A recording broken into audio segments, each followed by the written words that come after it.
parole aux associations.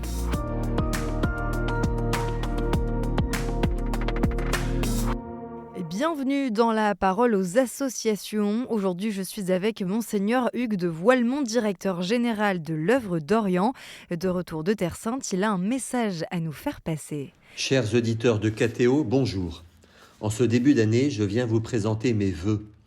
Dans son message pour la Journée mondiale de la paix, le pape Léon XIV parle d'une paix désarmée et désarmante.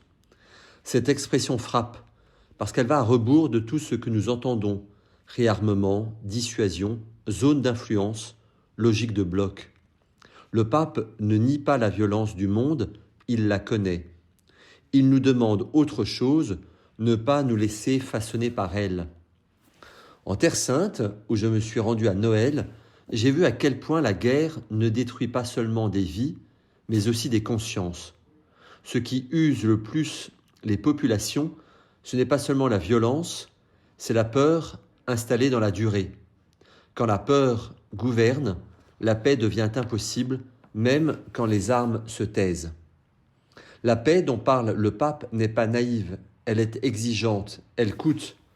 Elle oblige à tenir quand la tentation est grande de répondre par la force ou de renoncer. J'ai rencontré des hommes et des femmes qui, chaque jour, choisissent de ne pas se laisser envahir par la peur. Ils maintiennent des écoles ouvertes, ils continuent à employer quand l'économie s'effondre, ils préservent des relations entre les communautés quand tout pousse à la rupture. Le véritable danger aujourd'hui, ce n'est pas seulement la guerre, c'est le cynisme. Cette idée insidieuse que la violence serait inévitable, que la paix relèverait de l'illusion et que le rapport de force serait la seule loi du réel. C'est précisément cette résignation que l'œuvre d'Orient refuse sur le terrain chaque jour.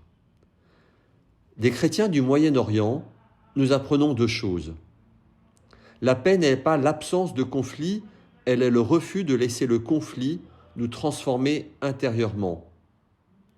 La paix commence là où l'on désarme son propre cœur pour ne pas apprendre à son tour à faire la guerre.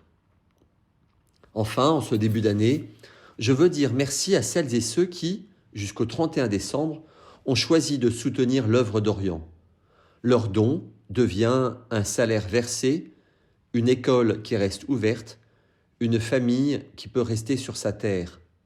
Par ce geste très concret, les donateurs rendent possible cette paix désarmée et désarmante, humble et persévérante que je nous souhaite pour 2026. Merci Monseigneur pour ce partage et à bientôt sur KTO Radio. La parole aux associations.